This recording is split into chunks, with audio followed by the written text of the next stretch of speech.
नमस्कार. आपण ह्याच्यामध्ये आलोय, कुठलं गाव? वडणगे मध्ये आलोय.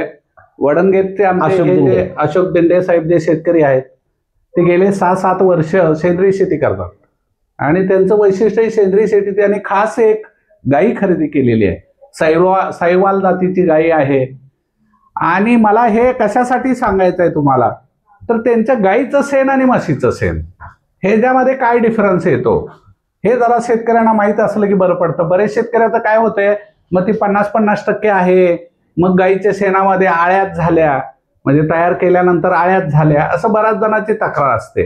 हिथं प्रॉब्लेम काय असतो आपणाला, तर हिथं ज्या माश्या असतात त्या माश्या जर त्या ह्याच्यावर बसल्या, शेणावर बसल्या, तर त्या अंडी घालतात आणि ती अंडी बाहेरीच मध्ये मरत नाहीत.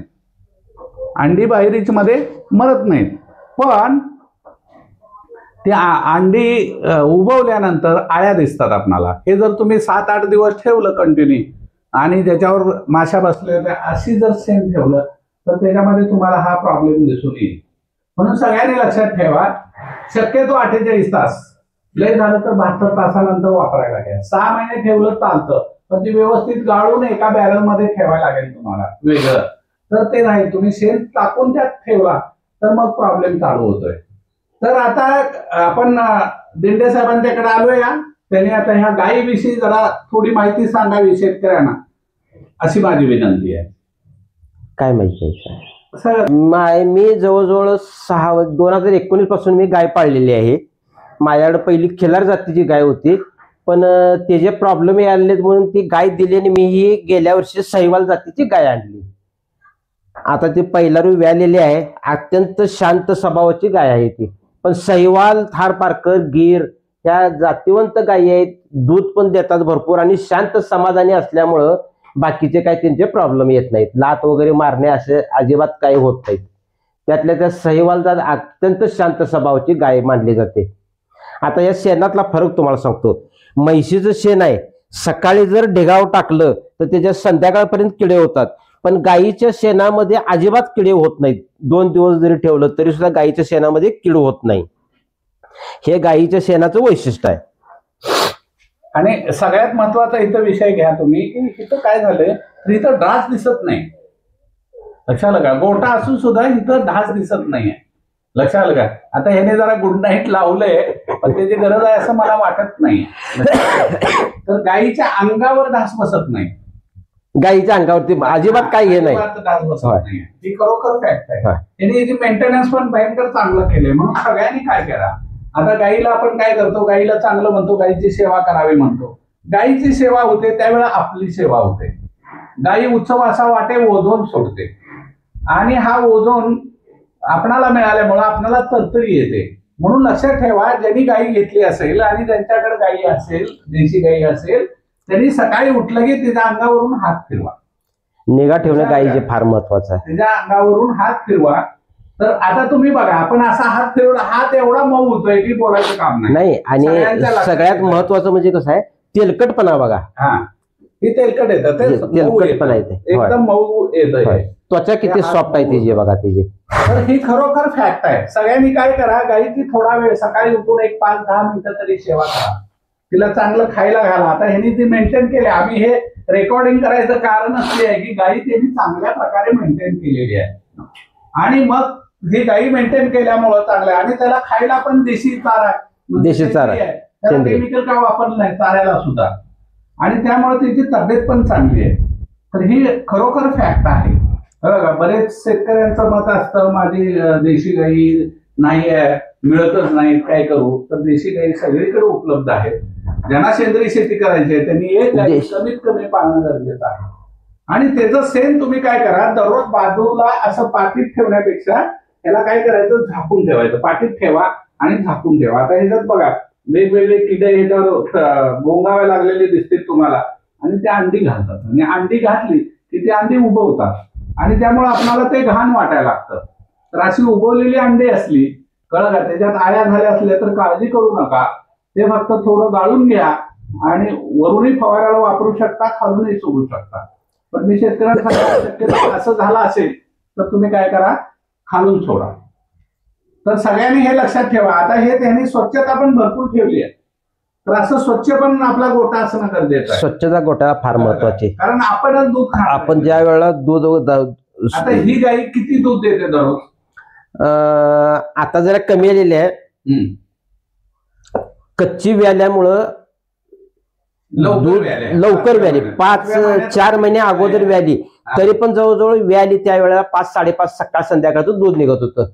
5-5:30 दूध निघतो. आता महत्वाचं काय माहिती आहे, गाईचं गोमूत्र धरायचं. गोमूत्र होय. त्याच्यासाठी तुम्ही काय करता? सकाळी उठलं की पहिलं गोट्यात आलं. कशात धरता गोमूत्र? हा मग आहे. सकाळी उठून गोमूत्र सकाळचं मिळतं. सकाळी जवळजवळ 2 मग मिळतात हे गोमूत्र. प्रत्येक जातीच्या गायीचं गोमूत्र कमी जास्त प्रमाणात.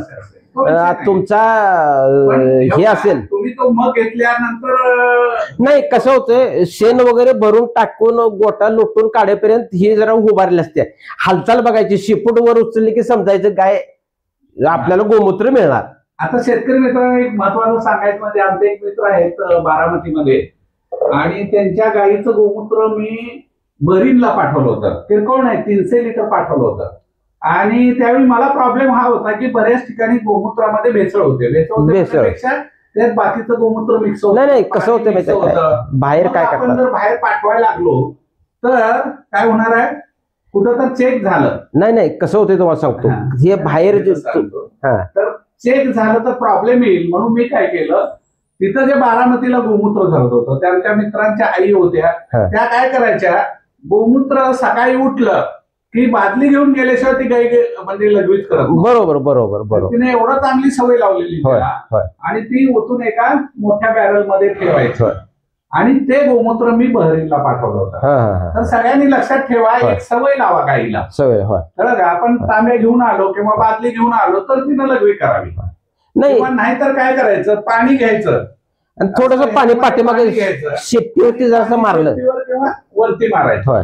वरती मारलं की ती लगवी. पण एक वेळ सवय झाली ना की सकाळी कुलूप काढून आत आलो 6 वाजता की त्यावेळेला गाय उठते, आपण शेण वगैरे भरायचं आणि 1-2 मिनिट शिपूट वर उचलली की समजायचं बाबा आपण मग बिनीत उभा राहायचं. गोमूत्र मिळते भरपूर, काय अडचण येत नाही. म्हणजे बऱ्याच शेतकऱ्यांचं गोमूत्र कसं धरायचं, काय करायचं, ते कुठेतरी खड्डा काढायचं. त्याच्यात कसं होतं, सगळं मिक्स होतंय. बाकीच्या गोष्टी मिक्स होतात. त्यामुळे गोमूत्र शक्यतो अशा त्या गिर गाई डायरेक्ट धरलेलं चांगलं. किंवा हे जे आहे थारपारकर, गीर, सैवाल आहे, त्या गाई गोमूत्र धरून येतात. फक्त किलरला प्रॉब्लेम येतो आपल्याला. तर अशा ठिकाणी तुम्ही काय करा, गोमूत्र डायरेक्ट धरायचा प्रयत्न करा. गोमूत्र डायरेक्ट धरलेलं चांगलं. डायरेक्ट धरलेलं कधी चांगलं. आता या गाईचं सेपूट सुद्धा बघा किती लांब आहे, खाली. त्याचं जर हे बघितलं, हात लावून देते की, तर त्याचं जर हे बघितलं तुम्ही गोंडा, हे गोंडा बघा किती छान आहे. तर ही एक चांगल्या गायीची म्हणजे उदाहरण आहे, लक्षात घ्या. तर सगळ्यांनी थोडी एक चांगली गाई, दररोज याचं दूध पण बऱ्यापैकी निघतं. होय. सकाळी 2-2.25 लिटर निघतंय. आता 4 महिने झाले 2-2.25 लिटर सकाळी असते, संध्याकाळी 1.5-2 लिटर निघते. म्हणजे अंदाजे एक 3.5-4 लिटर. आता 4 लिटर आता आहे. अगोदर किती निघत होतं? 5.5 लिटर.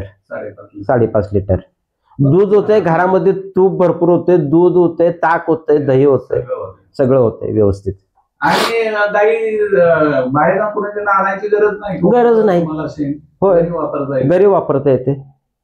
ठीक आहे. तरी माझ्या मते शेतकऱ्यांच्या सगळ्यांच्या लक्षात आलं असेल की आपण कुठल्या गायीचं शेण वापरावं, कुठल्या गायीचं गोमूत्र वापरावं, ते गोमूत्र कसं पकडावं, लक्षात आलं का? आणि हे वापरत असताना शेणामध्ये जो फरक आहे ना, तो लगेच लक्षात आला पाहिजे तुमच्या. तर एवढं ह्या एपिसोड मध्ये बंद झालं. नमस्कार.